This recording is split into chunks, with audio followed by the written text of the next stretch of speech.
All right, hello everybody.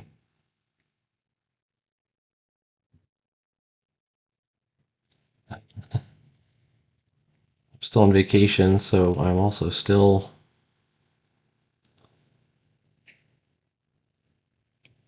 recording outside the usual paradigm. Thought maybe the head was a little bit too big. Let's check it. I think that looks good.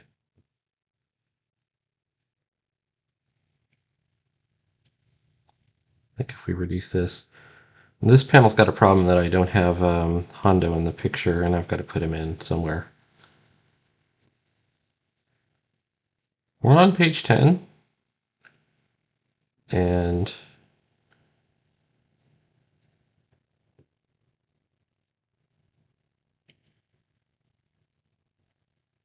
it's going pretty good. I got a surprise phone call from my cousin yesterday. And he's like, well, what are you up to? And I'm like, oh, I do comics now. So it's kind of relatively new for me. And he's like, were you in the Planet of the Apes back in the 70s? I'm like, yeah, that's the era that I really remember really well. Kind of funny that he specifically brought up Planet of the Apes. Okay.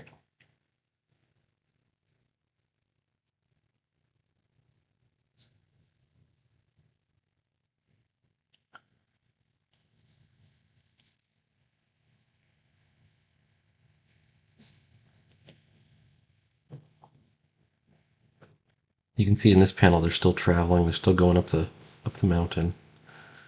There's a bit of concern from Abrax, and he says, werewolves? Werewolves?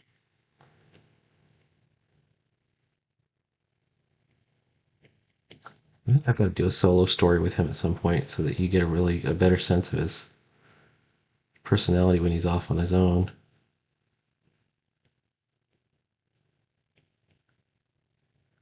Try to make it like the material I'm kind of homaging here, which is Ibix the Invincible. If anybody thought they were like, you just stole that from Ibix, I'm like, yeah, I did.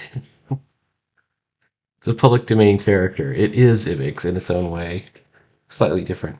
But Ibix the Invincible, so this is a character that appeared alongside Shazam in Wiz Comics #1. I'm not sure if he ever had his own title. He was always kind of a backup story kind of thing. He's an ancient Egyptian. I think he is like released from a mummified state in the very first issue. I'll have to reread it. But there's kind of like a romance subplot with him because he has to go find his Egyptian queen, right? Or whatever it was, if I recall. I'm gonna have to reread it. Find all this stuff on Comic Book Plus. Wiz Comics #1, Fawcett Comics. All right.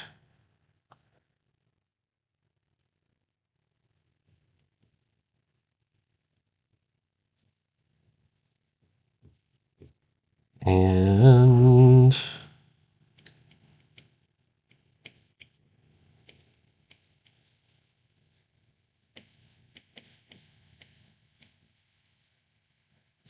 today is Sunday.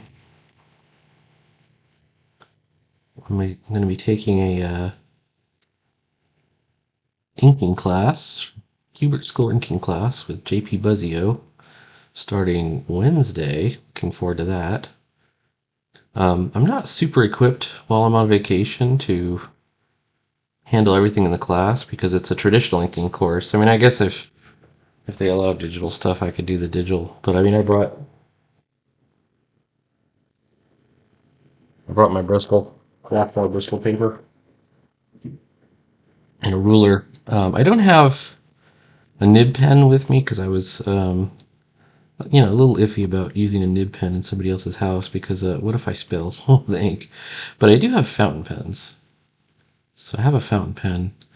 But this is the thing. I'm only going to be here for the very first, in this vacation place for the very first session of the class, which I don't think we do any drawing in the first session.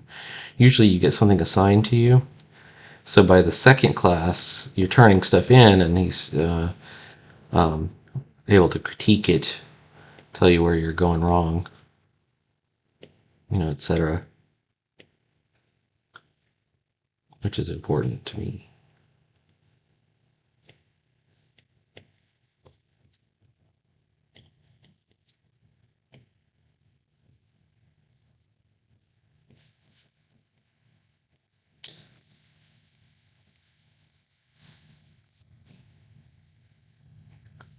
Absolutely horrific stuff going on in the world right now.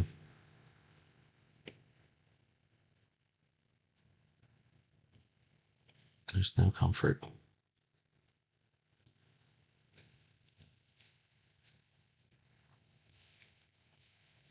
All right, I think we're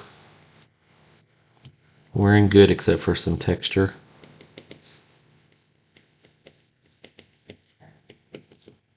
So let's go ahead and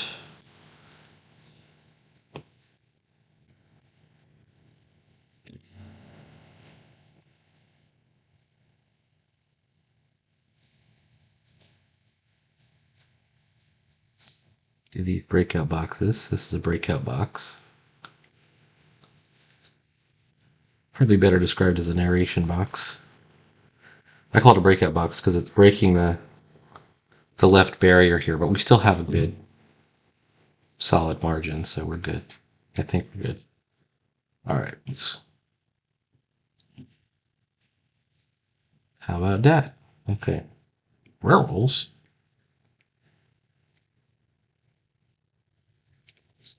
Now, werewolves here is a good candidate for being bound on two sides. If I put it right there, maybe right there, and that way,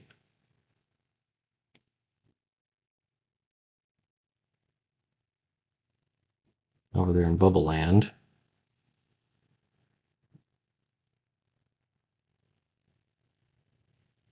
you can mount it right up against the corner. Oops.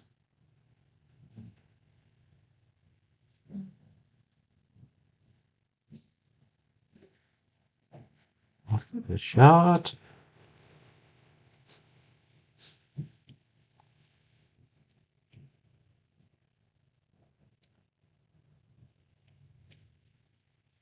So I haven't done my Inktober yet today, but I'm still keeping up. I have not missed a day yet. Today I'm looking forward to it. It's Toad is the prompt. See how it looks, how nice it looks when it's use the panel borders. And I can still do it here too. So I can use this panel border on the right and I can use this panel border on the top. So let's fix that. They might still be around, but there are probably only a few still left. Perfect. And then this one. Perfect. And this way, we have the comfort of knowing we haven't broken the panel border.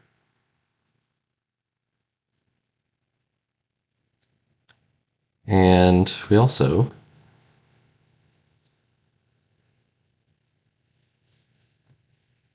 there we go.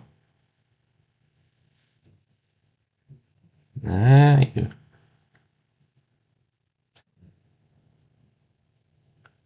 looking at. I'm kind of unhappy with that word left. Left all alone in the stack. It's orphaned. Let's fix that. Probably just a few left.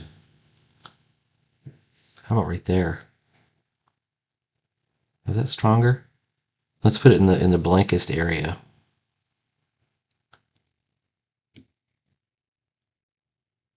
So as far as digital lettering goes, like your lettering can be awful.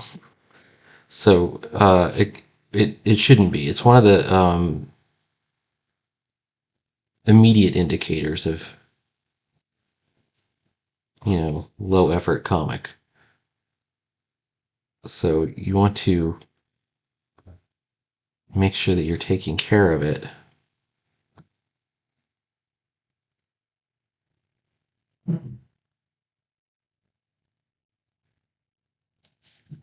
All right. So we're using this right panel border. just hiding it right inside like that. And let's go ahead and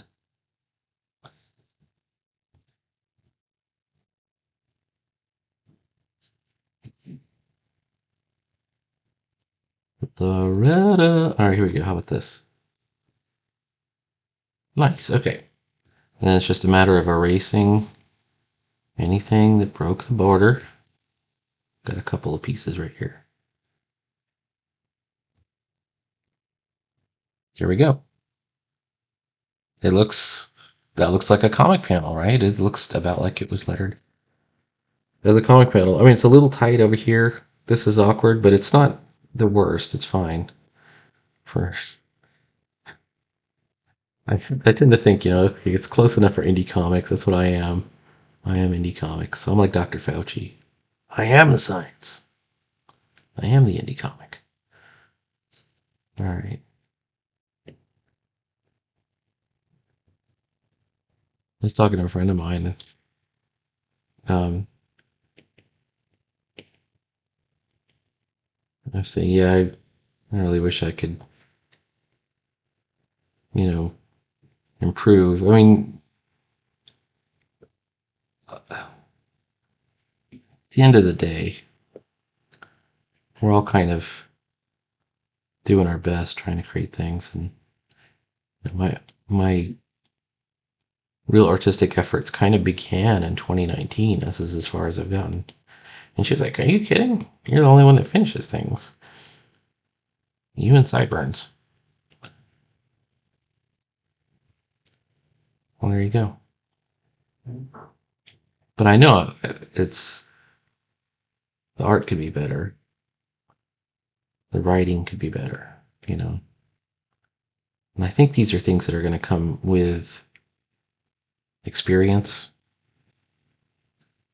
Just putting the frickin' miles in. But I still feel very much like an amateur.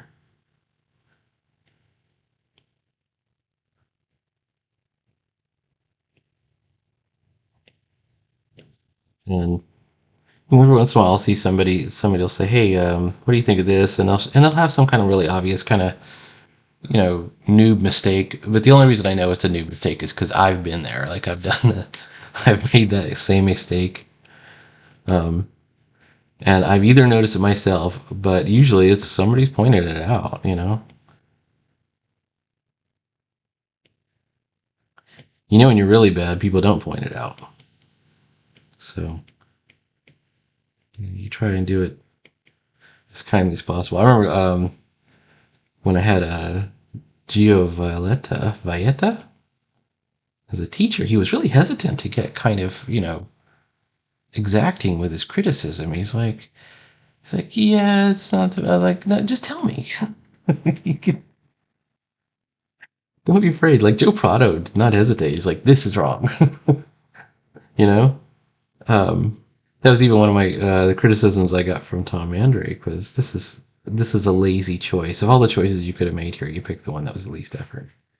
But yeah, it was something I needed to hear at the time.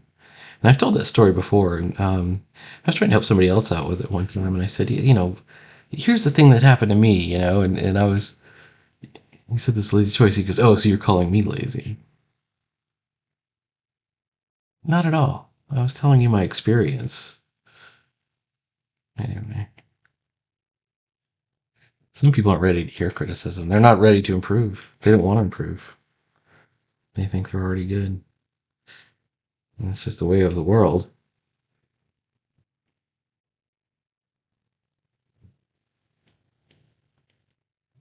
Tremendous amount of like ego kind of built up into comics. All right, I'm looking at this, and the ear is in the wrong place. It's too far forward.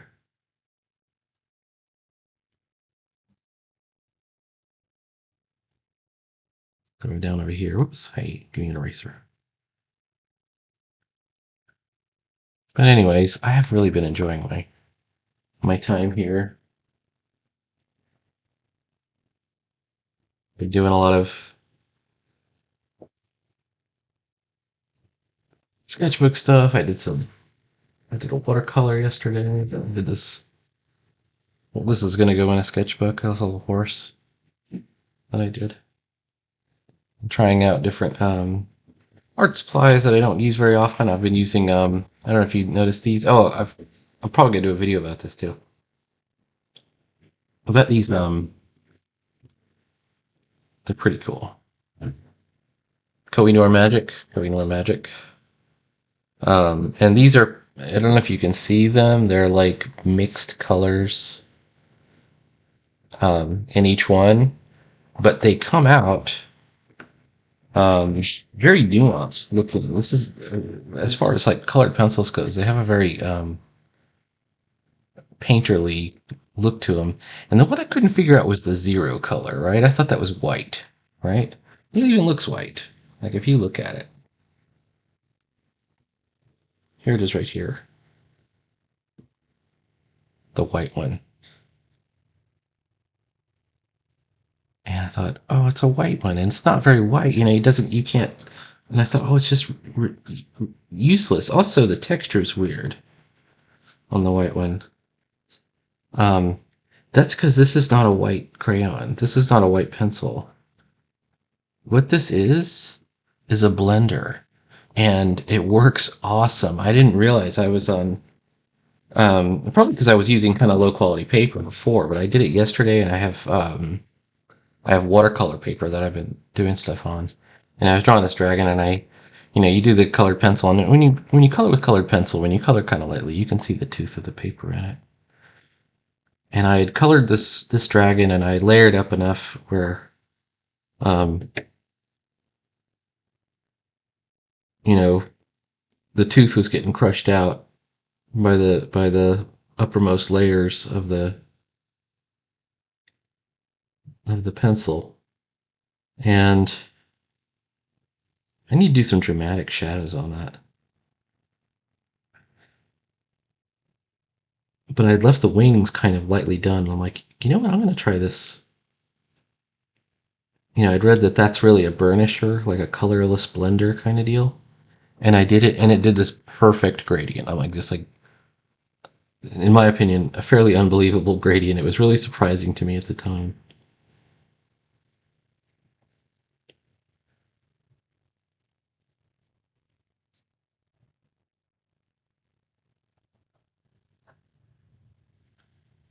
And, you know, there's not a lot of videos for the Kohinoor Magic pencils. Because, I mean, they do look like inherently like a children's toy. They're the giant, like, thick jumbo sized pencil, and then also they're multicolored, and also they're triangle shaped, which would give you a bit of pause if you were going to try and sharpen them. But actually, they will fit into a sharpener if it's got the hole big enough, so you can just use a regular sharpener for that. And I luckily had some sharpener that could handle them, and I think it's over there. So I have sharpened these pencils before.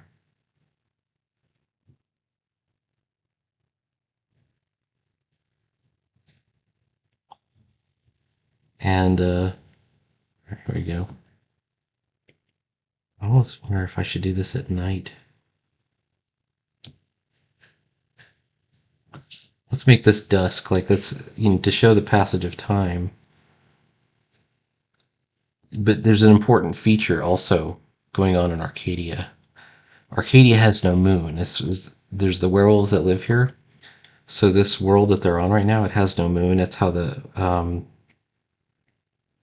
wolves were able to control themselves. There's a whole like mythic history to this, and it all takes place in Iseult, which is the one of the first comics I did.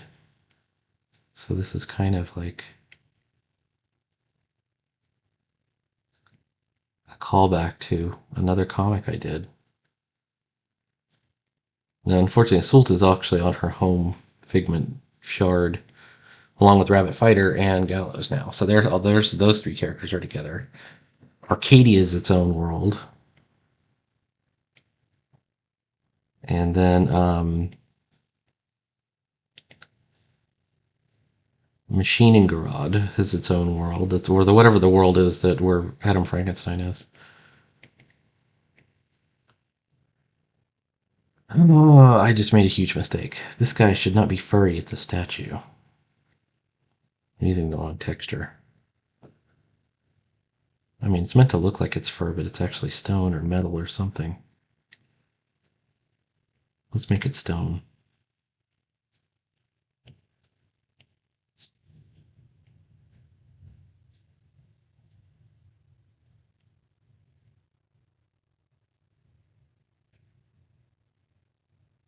Also, considering that we want to show night approaching,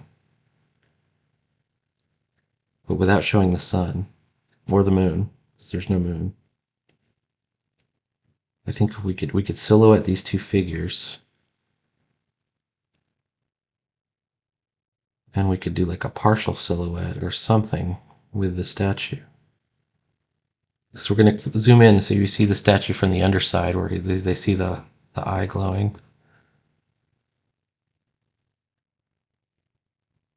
Something like that. Mm-hmm.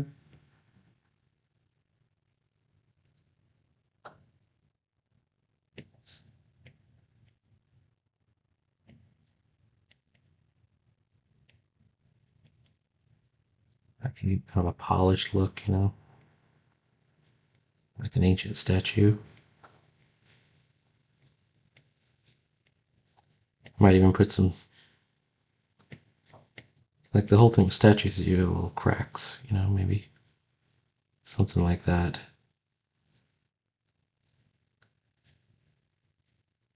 This could be cracks or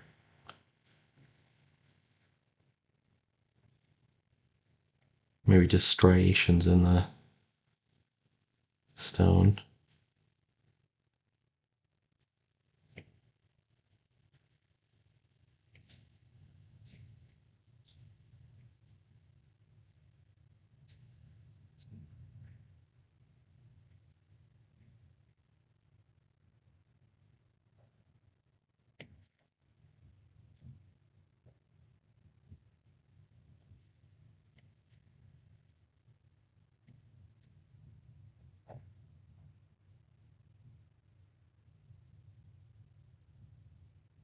Okay.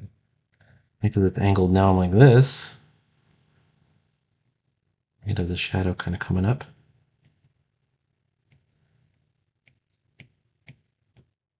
Yeah, I think making the comics itself is like a philosophy. I would definitely recommend checking out that Seth interview on Cartoonist Kayfabe, where he's talking about art. We have it to the point where people have really fetishized the art. Now, if you go over look on Twitter right now, or X, there's two ongoing arguments that I think are definitive for the state of modern comics, and they're not good for even comics that I would generally find myself supportive of. The first argument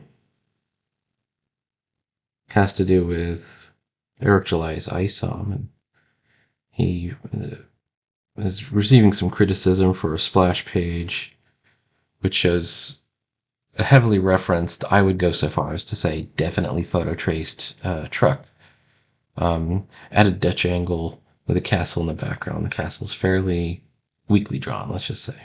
Probably better than I would draw it. But mine, I have the advantage of I draw cartoons. I'm a cartoonist. I'm not a guy trying to draw photorealistically. Same with the truck.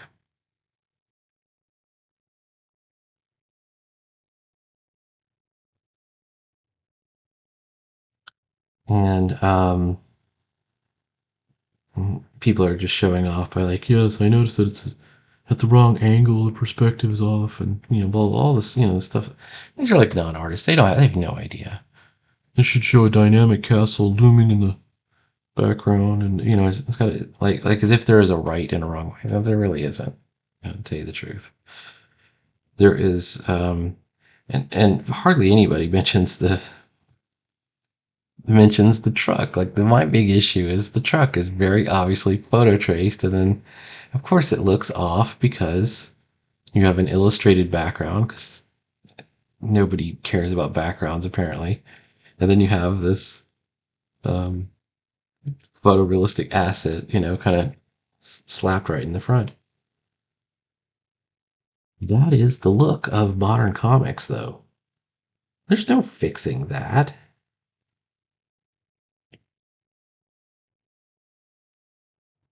That's the problem. Anyway,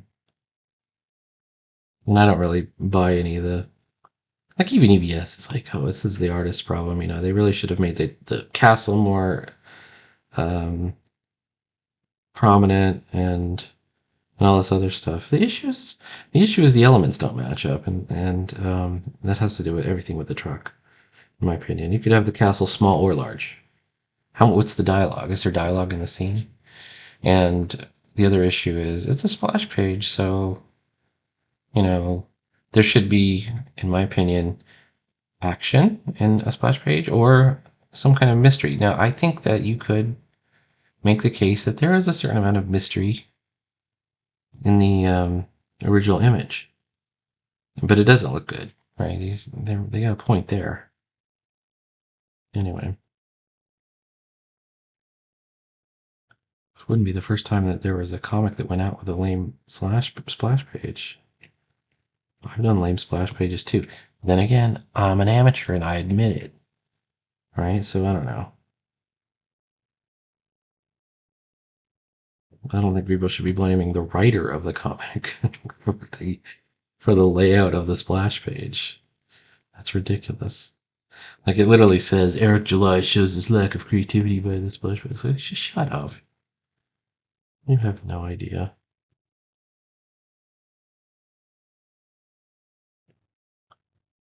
It looks looking like stone texture to you. Anyway, people are mad because the dude made a couple $1 million. It's jealousy. Who wouldn't want $1 million? I'll take $1 million any day. Give it to me. That buys a lot of grilled cheese sandwiches.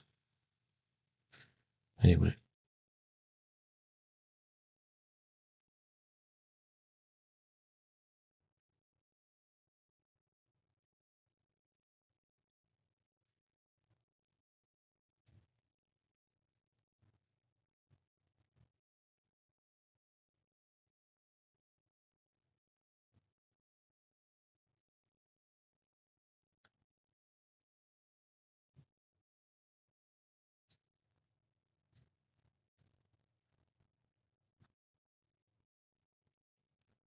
I don't even have a problem really with perspective mistakes. I've seen John Romita pages with perspective mistakes. They happen. It's okay. Nobody was harmed. I mean, as long as it's making the attempt and then again, I like comics to look illustrated. I don't like them to look like they're photorealistically rendered, which is the look of modern comics. Okay, here, what's the other controversy? The other controversy is Sean Gordon Murphy is doing Zorro, and you got that one guy that's also done a Zorro, right? Can't remember what his name is, Patrick something. And um, and he's complaining that he's used some of the same kind of shots as me because he did it, and somebody pointed out that he's using the same shots as Alex Toth.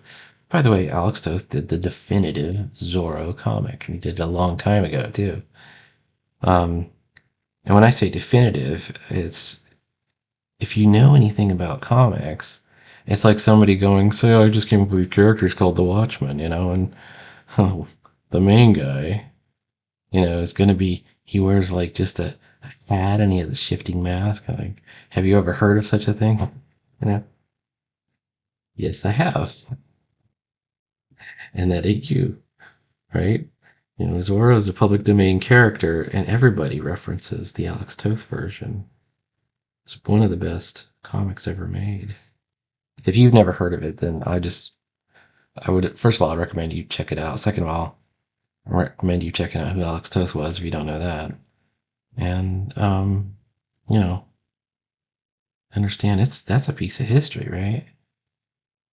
Well, anyway, so then the guy that was doing all the accusing is a big swiper. I don't think swiping's that big of a deal. Swiping's kind of a time honored comics tradition. I'm not talking about tracing, or even copying. I'm talking about swiping is like where you steal the pose or you got, um, some other element. That happens in comics all the time. Kirby did it. They all do it. It's okay. Rich Buckler did it. I love Rich Buckler.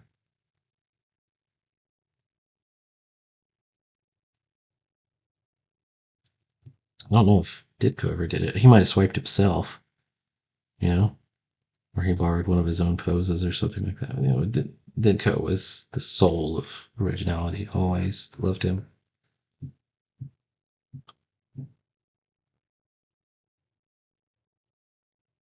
All right.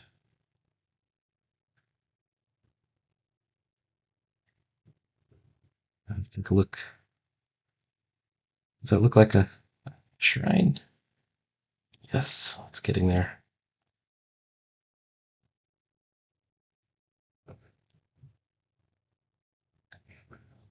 All right, they're having this conversation. There's a tree, kind of. Let's do this tree looming. I have it kind of standing up straight, but let's actually make it loom in like this.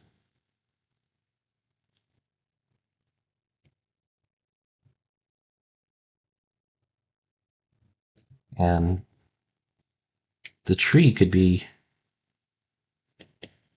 let's use the tree as part of our foreground. Like one of the things I'm always concerned is I gotta, you gotta get stuff up in the foreground. Let's say this tree is part of the foreground.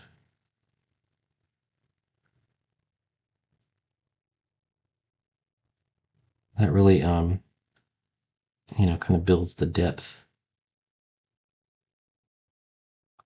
And we'll make the tree just like, we'll silhouette out black the tree, but we'll leave the, statue kind of like how I drew it.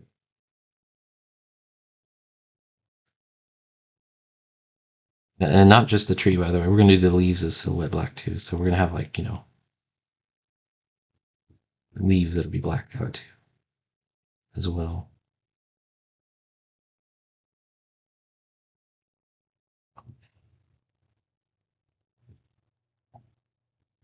Okay.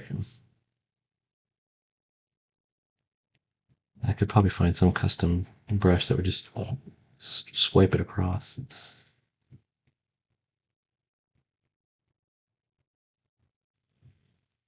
Anyway,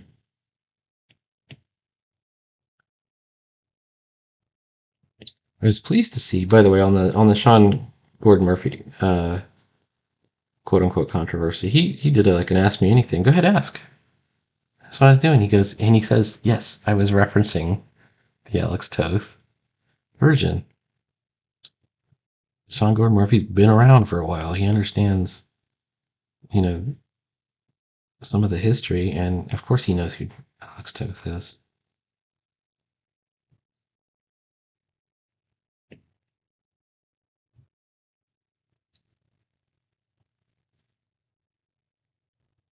To his credit, he said that. And then also Donald DeLay, who I quite like as well. He's like, yeah, Alex Toth is the goat, man. I like Donald DeLay. I'm a huge fan of his. A real cartoonist, a real illustrator. He's a bit too slick for a lot of the stuff I like, but he's somebody I could really get behind. I think it's pretty cool.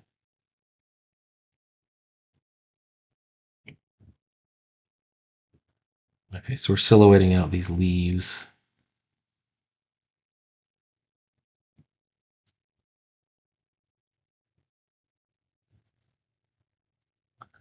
And we're going to do a partial silhouette, so we see some of the shadow kind of gathering at the bottom here.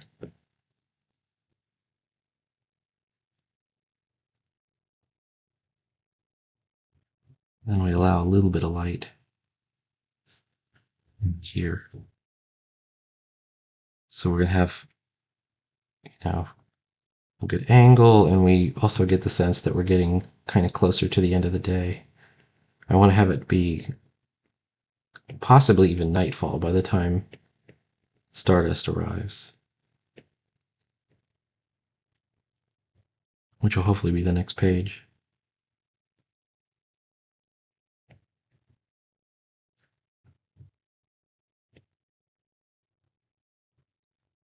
Let's take a look. What do you think so far? I think we're getting there. We're beginning.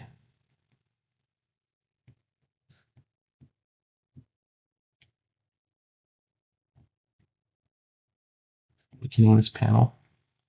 I'm right at the end. 35 minutes. I think it's as far as I need to go on this for right now. Please like, follow, and subscribe. There will be more comics every day. I'm going to finish this panel out. It's going to look good. And yes, I know there's no super actions been started off yet. Oh, I also, another mistake was made. Hondo, always an afterthought here. Needs to be drawn into this panel as well. Maybe I'll put him really small.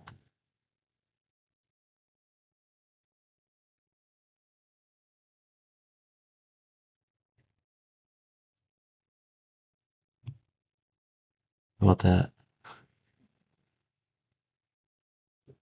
Now, if anybody was to accuse me of being lazy, I would have to say, yeah, you got me.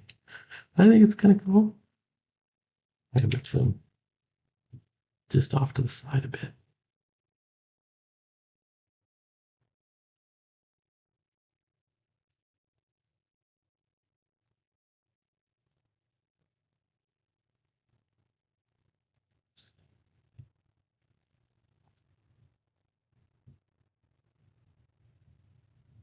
Werewolves? Okay. Scooby and Shaggy. All right. Gonna get going on some Inktober, find something to eat, and I will see you later.